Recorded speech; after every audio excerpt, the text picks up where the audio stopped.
Vamos à análise de 4 orações envolvendo o emprego do verbo assistir, questões relacionadas à regência. Observe inicialmente que o verbo assistir, em assistimos à exibição, ele está empregado no sentido de ver, presenciar alguma coisa. Neste caso, o verbo, termo regente, verbo assistir, exige preposição a. Já o substantivo exibição, que é o termo regido, exige a presença do artigo a. Então, nós temos a presença de uma preposição exigida pelo verbo, preposição a, e um artigo exigido pelo termo regido. Então, nós temos a ocorrência de 2 A's, fenômeno da crase. Para representar esta ocorrência, a ocorrência deste fenômeno, nós devemos empregar o acento grave sobre o A. Mesma coisa vai ocorrer com o verbo assistir, sendo empregado no sentido de ser direito de alguém, ser da competência de alguém, caber alguma coisa a alguém. Este direito assiste às pessoas no sentido de ser direito de alguém, caber, ser da competência de alguém. O verbo assistir exige preposição a. Observe que o termo regido pessoas admite artigo a, exige artigo a, exige artigo as. Então, aqui nós temos a ocorrência de 2 as, indicando a presença do fenômeno da crase e, consequentemente, a necessidade da colocação do acento grave para indicar o fenômeno.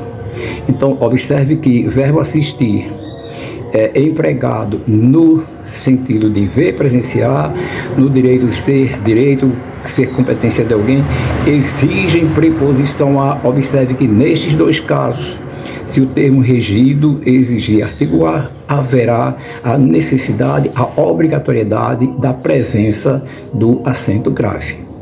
Já em a enfermeira assistiu a paciente com carinho, o verbo assistir está empregado no sentido de prestar assistência, socorrer, ajudar. Neste sentido, o verbo não pede preposição a, não rege preposição a. Consequentemente, o a que aparece na frase é somente o artigo exigido pelo termo regido paciente. Então, neste caso, o a é somente artigo, não há a ocorrência dos 2 as, o termo regente não pede preposição a, não exige preposição a, então não há ocorrência do acento grave. Então, muita atenção, né? Apareceu um a, um as lá com o verbo assistir.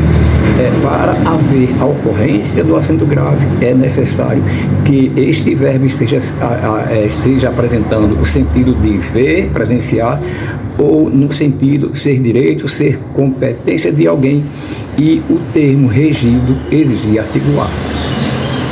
Em todos os profissionais relacionados assistem em Macaíba, observe que aqui o verbo assistir, ele está empregado no sentido de estar estabelecido em algum local. Nesse caso, o verbo rege preposição em. Então, muita atenção para você não ter surpresa na sua prova, não errar questões na prova, não deixe a banca derrubar você. Muita atenção com o verbo assistir empregado em frases em questões de concurso.